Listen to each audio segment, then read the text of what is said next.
Section 21s are gone forever. That means that if a landlord requires possession of the property, then they will need to serve a Section 8 notice. They'll need to rely on one of the Section 8 grounds, and they will need evidence to support those grounds. There is a court deadline in place, so for any Section 21s that were served before 1st of May, you would typically have given the tenant 2 months notice to vacate. Before 1st of May, Section 21 would have been valid for 6 months from the date served. However, the court deadline is now 31st of July. So if you served that just before or at the end of April, just before the 1st of May, that means that you have to get that case to court after the 2-month expiry by 31st of July. If you don't do that in time, then the Section 21 is completely invalid and you will then fall under the new rules, so you'll have to serve a Section 8 notice. The new threshold with regards to rent arrears and Section 8 notices, the landlord will need 3 full months rent arrears outstanding, and it will be a 4-week notice period. So if a landlord comes to us, we will carry out a case review, check through the documents, check the rent statement, and as long as the total amount outstanding is equivalent to 3 months rent or more, then we can go ahead and serve the Section 8 notice, giving the tenant the 4 weeks notice to vacate. If the tenant does keep the arrears just below the 3 months, that means that we can't use a mandatory Section 8 notice, so we'll be using a discretionary Section 8 notice. We would recommend that before we go down the route of a discretionary notice, that we exhaust all attempts of working with a tenant.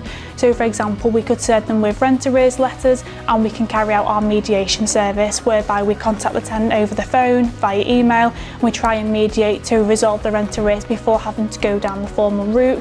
If we do have to go down the route of a Section 8 notice, then it'll fall under grounds 10 and 11, which is discretionary, and landlords just need to be aware that if we do go to court on a discretionary notice, it is completely the judge's discretion at court if possession is granted, whereas with your mandatory grounds, really, as long as you have served everything correctly and your rent arrears are over the 3 months, there's no reason why possession would not be granted.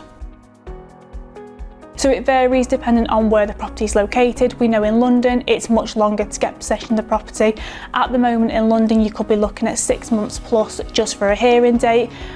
As of the recent changes, we know that more cases have gone to court, the backlogs are getting worse, so the time is only going to increase. So we would recommend that if you require possession of the property or if your tenant's in breach of contract, that you act sooner rather than later.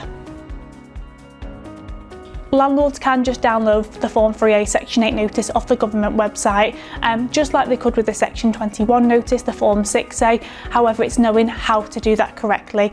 You know, if you serve that notice and your tenant vacates, excellent. If they fail to vacate, then we have to proceed to court, and at court they are interested in your compliance, how valid the notice is, have you served that correctly, have you completed that correctly. So if you go ahead and do that yourself, it could be a potential big financial risk. Under the new Act, if the landlord requires possession because they want to move into the property or sell the property, then 2 new grounds have been introduced. So we've got grounds 1 where the landlord wants to move into the property, and grounds 1A where the landlord wants to sell the property. Both of those grounds are a 4-month notice period. In terms of new grounds 1 and 1A, those grounds cannot be relied upon within the first 12 months of the agreement. Notice can be served at month 8 to expire at month 12.